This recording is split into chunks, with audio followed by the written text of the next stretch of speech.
And tonight we'll bring you two official perspectives on the ongoing Israel-Gaza war. First up, the Israeli ambassador to South Africa, Eliav Belotsercovsky. Good evening, Ambassador, and welcome to you on a night where there are such heavy and heart-wrenching images that we're seeing from both sides in this conflict. We know there are diplomatic efforts being made. The U.S. Secretary of State Antony Blinken in Israel, U.S. President Joe Biden set to arrive there, and then he's going to travel on to Jordan to meet with King Abdullah II, President Fattah al-Sisi of Egypt, and Palestinian Authority President Mahmoud Abbas. How do you see diplomatic efforts playing out? Well, first of all, thank you very much for this opportunity. And I just want to reiterate what your correspondent had said from Israel. Israel is currently undergoing to a stage of burying the victims, 1,400 people, mostly civilians that were killed by Hamas terrorists. We are also working with the wounded people that are recuperating, more than 4,000 wounded, some still in life-critical condition. And, of course, we are dealing also with the hostages, 199, as was mentioned by our correspondent correctly, 199 Israelis, again, mostly civilians, who were forcibly kidnapped to the Gaza Strip. So, of course, we have this situation with us, and we have tomorrow a visit of President Biden. It's a visit of solidarity, of support, and we also had visits from the European Union, from France, from Germany. So we feel the support, we feel the solidarity from other countries, and I think the free world stands with Israel at this moment at its war against terror. Ambassador, tonight as well, massive concern for the deteriorating humanitarian situation in Gaza. Those who complied with the order to evacuate the north are trapped in the south of the Gaza Strip. We understand that the situation there is dire. Food, water, shelter almost non-existent. Medicine, basic needs severely lacking. And the UN Human Rights Office saying that Israel's siege and that evacuation order could be a forcible transfer of civilians and in breach of international law, a crime against humanity, potentially punishable by the International Criminal Court.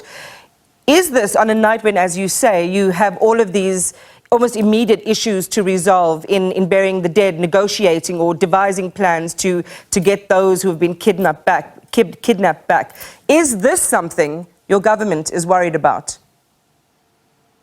Well, we are very worried about the kidnapped people. And I want to stress here, our war is not with the people of Gaza. Our war is with the Hamas terrorist organization. And all this could be prevented.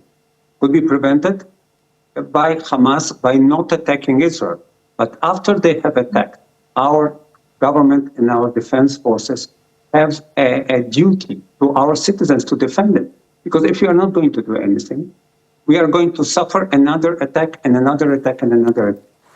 And, you know, I've been listening about the situation in Gaza, and I fully sympathy with the people there. But I want to tell you, as we speak now, the Hamas is firing rockets, massive barrages on cities and towns in Israel, on Tel Aviv, on Ashkelon, on Ashdod, on Sderot. All these cities are being bombarded by the Hamas. Now, you tell me about the lack of fuel. But you know how much fuel is necessary to keep a missile launching pad for attacking Israel? So where does this fuel come from? And the problem is that the Hamas don't really care about the people in Gaza. They don't care at all. They use their resources for their own purposes.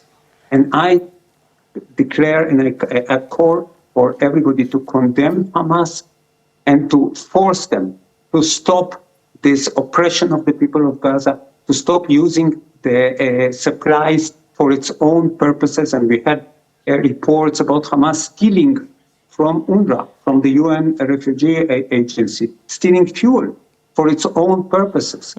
So it's not about humanitarian crisis in Gaza, it's about Hamas that has to stop this war. It has to release the hostages, it has to punish the perpetrators of the heinous crime and prevent the suffering for the people, from the people of Gaza. Those who are watching would say it is about both, Ambassador. It is about carrying out your strategic operations vis-a-vis Hamas, but also making sure that civilians have access to the humanitarian aid that they need. Are you saying, out of what you've just expressed just now, that there is no differentiation, that there is indiscriminate firing on sites that should be sacred in a time of war, schools and hospitals and the like? Is there just an indiscriminate strategic objective to obliterate all sites in Gaza? As I said, there is no objective to obliterate any site. We need to dismantle Hamas terrorist infrastructure. And the Israeli army, all the time, is keeping informing the population of Gaza and calling them to leave the areas that are going to be attacked. That's our policy. It has always been. We don't want to harm the civil population. But the problem is that the Hamas is using civilians as human shields. And we have evidence of humanitarian convoys of people that were moving to the south, as the Israeli army had requested them to do. But the Hamas was blocking them from leaving the area of the battle, of the attacks.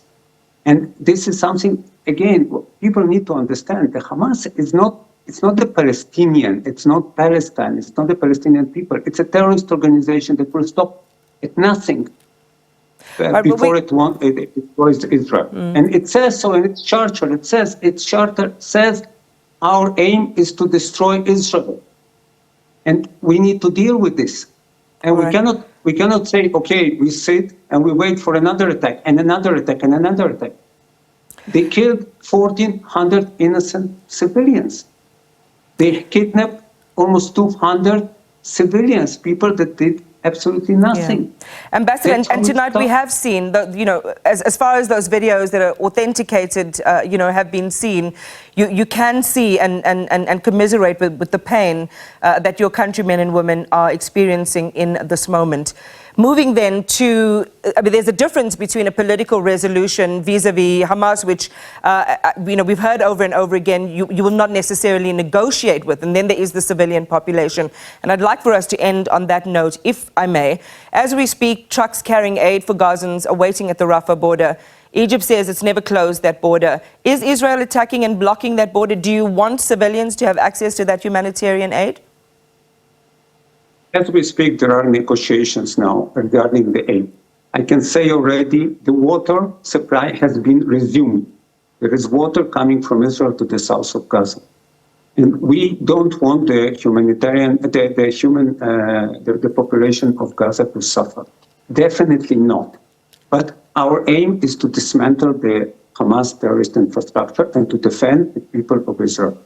And we will do everything possible, providing, taking into consideration the needs of the of the people of Gaza. And I can tell you that every day there is a meeting between the Israeli army and the humanitarian organizations that are operating in Gaza in order to prevent crises and to monitor the supply of all the essential goods into Gaza.